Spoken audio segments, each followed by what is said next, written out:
about 20%. So some Palestinians can only find jobs building Israeli settlements.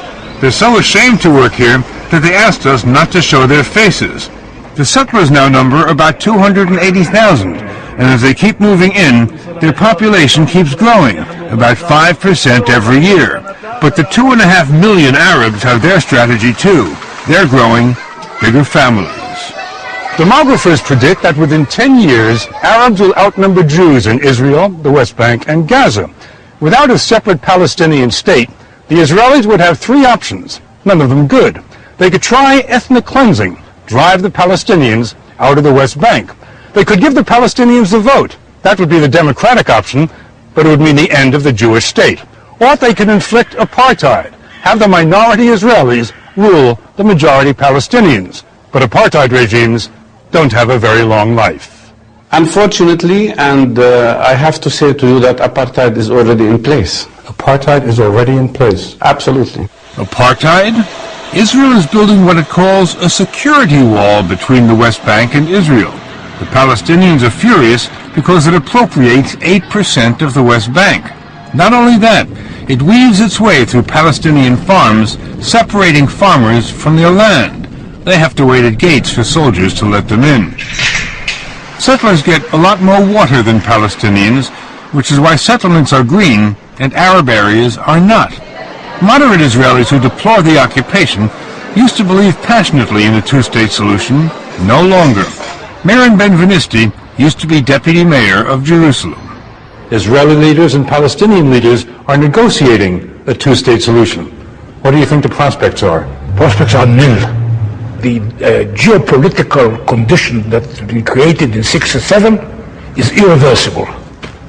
Cannot be changed. You cannot unscramble that egg. Does this mean that the settlers have won? Yes. And the settlers will remain forever and ever? I don't know forever and ever, but they will remain and will flourish. The settlers, the attitude that I present here, this is the heart, this is the pulse, this is the past, present, and future of the Jewish nation. So you're saying, basically, that you and your fellow settlers are immovable? I say that we and the settlers here are immovable. We will stay here forever.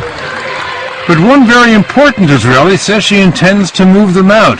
She's Foreign Minister Tzipi Livni, a candidate to become Prime Minister in elections next month. She's also Israel's chief negotiator with the Palestinians, and she told us peace is unthinkable with the settlers where they are.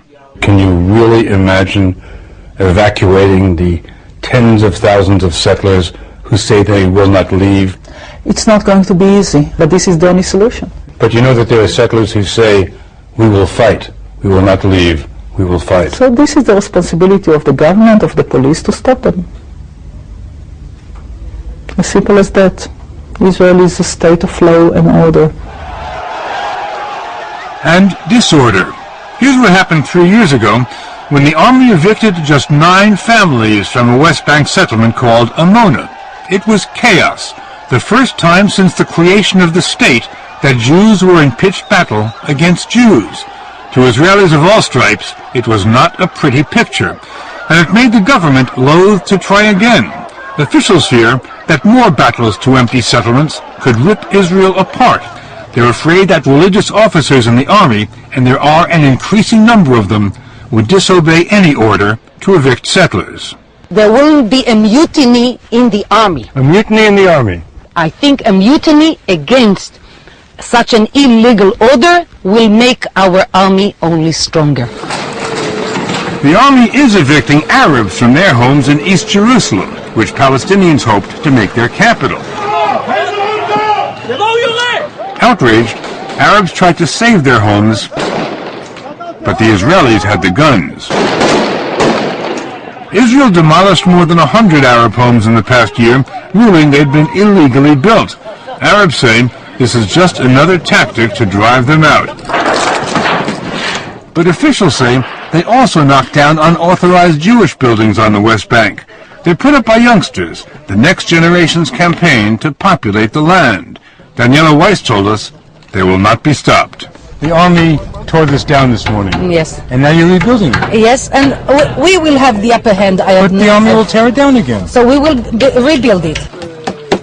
The experience shows that the world belongs to those who are stubborn, and we are very stubborn.